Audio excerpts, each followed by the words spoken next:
샬롬 5월 25일 화요일 아침 묵상입니다. 오늘 말씀은 출애굽기 21장 28절부터 36절까지 말씀입니다. 오늘 말씀에서 소라는 동물 전체를 얘기합니다. 그러니까 기르는 동물이 남자나 여자를 받아서 죽였다.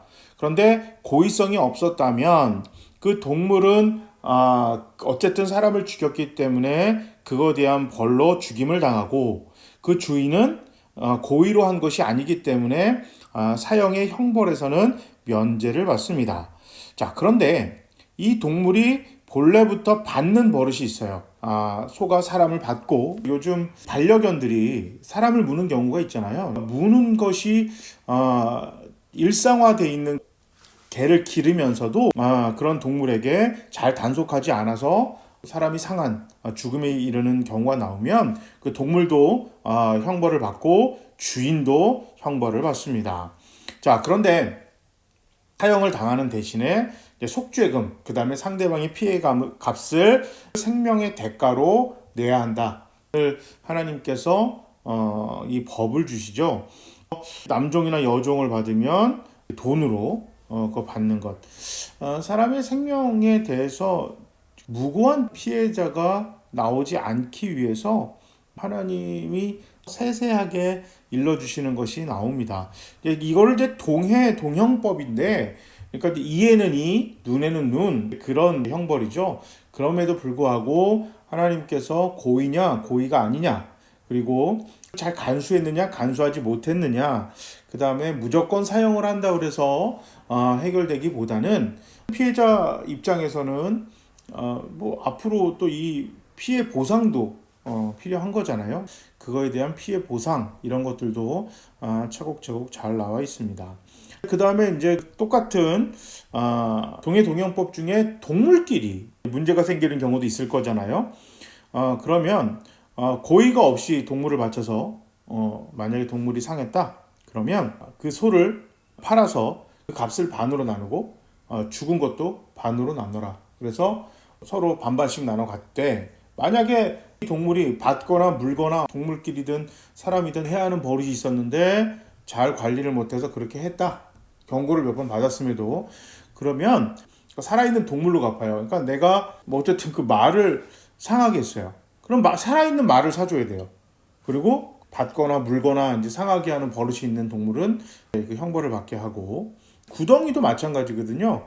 구덩이를 팠는데 거기에 동물이 빠졌어요. 소나 나귀가.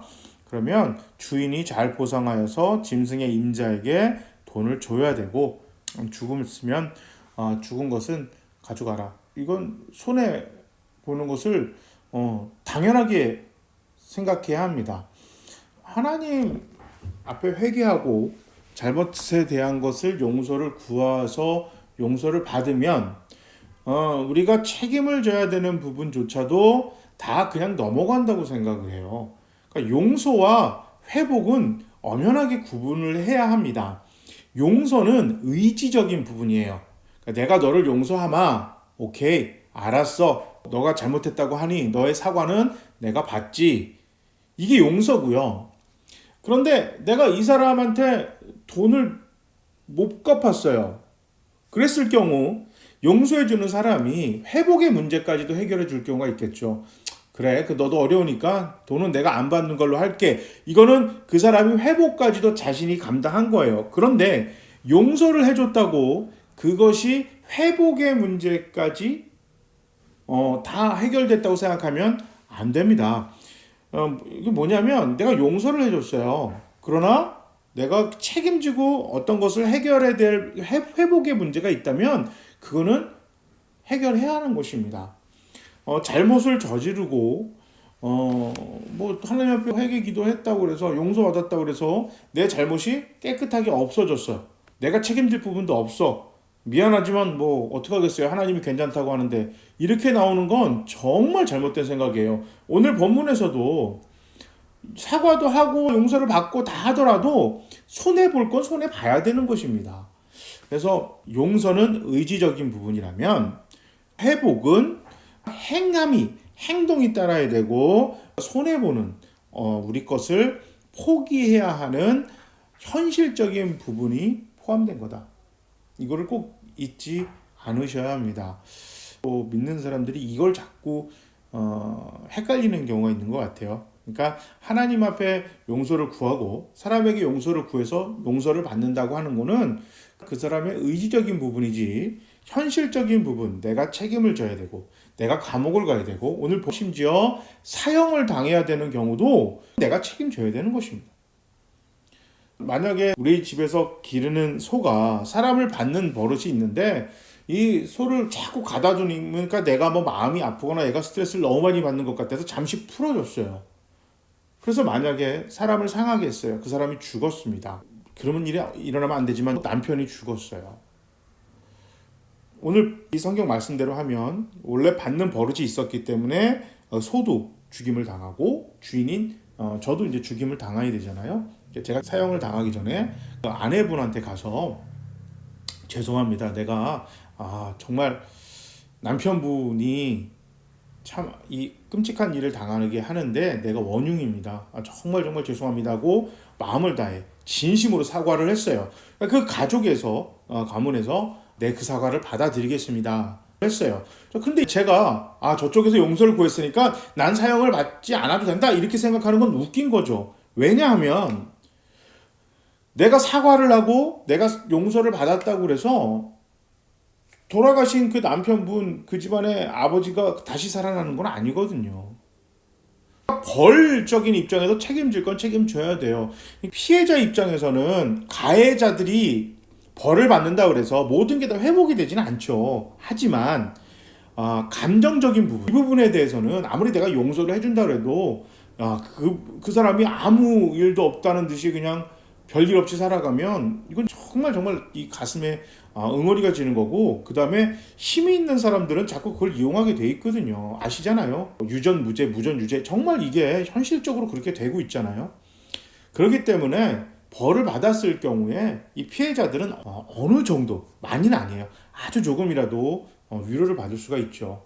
내가 진심으로 용서도 구하고 내가 그것에 대해서 잘못이 했다고 생각한다면 내가 사형을 받던 아니면 요 본문에 나왔듯이 제가 돈이 좀 많아요, 그러니까 이 사람을 죽여봐야 죽은 사람이 살아나는 건 아니니까 그냥 법정에서 그냥 어마어마하게 많이 그냥 내라고 그래서 그 돌아가신 그 남편이나 그 아버지가 이제 살아있어서 그 집안을 이렇게 이끌어 갈 수 있는 그 이상으로 피해 보상을 한다. 그럼 재판관이 봤을 때 사형시키는 것보다 차라리 돈을 엄청 많이 줘서 그 집안을 살리는 게 나을 수도 있으니까 너는 그냥 감옥에 돼 있고 그 사람한테 속죄죄로 돈을 내라. 근데 돈도 안 내려고 그러고 사형도 안 당하려고 한다? 이거는 정말 잘못된 거죠. 그러니까 용서와 회복은 큰 차이가 있다. 꼭 잊지 않으시고 용서를 구하고 용서를 해주고 용서를 받고, 우리 주기도문에도 나와 있듯이 믿는 자들에게 하나님이 주신 의무입니다. 또한 이 땅에 살면서 우리가 책임질 수 있는 부분, 그 부분에 대해서는 꼭 책임을 져야 한다. 이런 것을 잊지 않고 살아가는 우리 모두가 되시기 바랍니다. 한번 기도하시겠습니다. 하나님, 용서도 우리의 의무이고 책임을 지는 것도 우리의 의무입니다. 내가 원하는 건 한 가지만 선택해서 나에게 책임과 용서, 이 둘 중에 하나만 선택할 수 있는 것이 아니라 두 가지 모두가 우리가 해결하고 짊어지고 가야 한다는 것을 잊지 않고, 이미 우리가 결코 책임질 수 없는 죽음의 모든 문제를 주님께서 해결해 주셨으니 이 땅에서 우리가 해결할 수 있는 것은 우리가 정말 전심을 다해서 용서를 구하고 용서해 주고 또 책임을 지고, 이 모든 것들에 대해서 우리가 도망가거나 비겁한 교회, 비겁한 성도가 되지 않게 해주시옵소서. 예수님 이름으로 기도합니다. 아멘. 자, 오늘도 책임 있는 크리스찬, 책임 있는 교회가 됩시다. 자, 모두 샬롬.